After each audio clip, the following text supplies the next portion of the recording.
Magandang araw po. Welcome po muli sa Kain ng Pinoy. Ang gagawin po natin ngayon ay ang Black Arroz Caldo.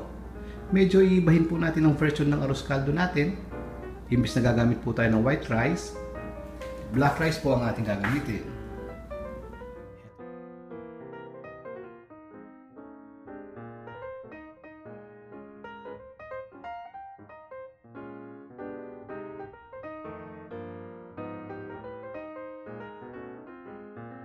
At heto po ang ibang gagamiting sangkap. Chicken, luya na hiniwang maninipis, sibuyas, dinikdik na bawang, safflower o yung kasuba, kung tawagin po sa atin, olive oil, salt and pepper, patis, kailangan din po natin ng tubig.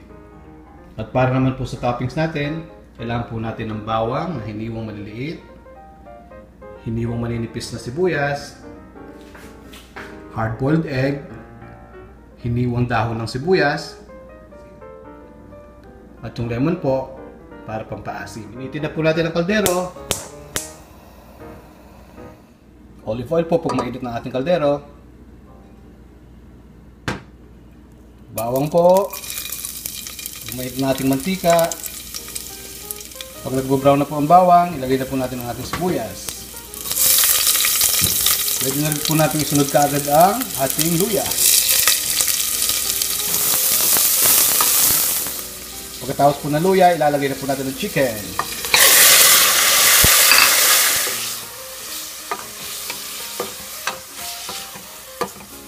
Pag nahalo na po maigi, lagay na po natin ang patis.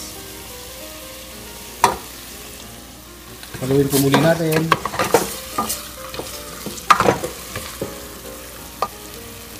Pagkatapos po nun, isunod na po natin ang black rice. Haluin po muli natin.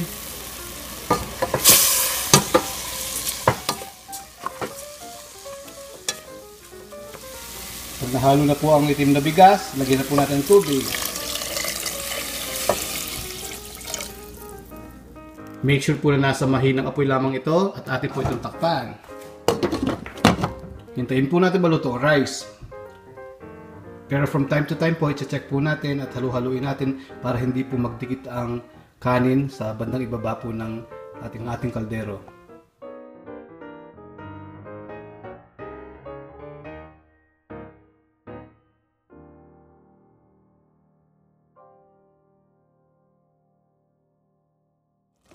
Then po, luto na po ang ating black rice. Lagay na po natin ngayon ang kasuba o yung safflower.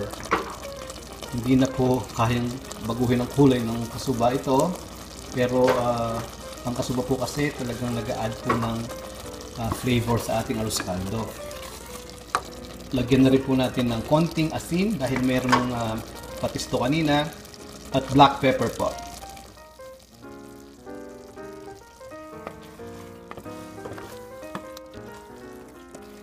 Yan po at luto ng ating black arroz caldo.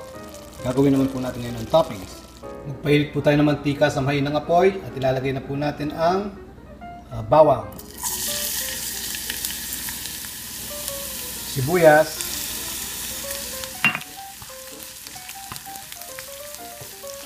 at iba-brown lang po natin ito. Yan po at okay na. Ilagay na po natin ito sa lalagyan. Ito na po ang ating black arroz caldo. Maraming salamat po muli sa pagtangkilik niyo sa Kain ng Pinoy. Hanggang sa muli po. Tara na pong kumain.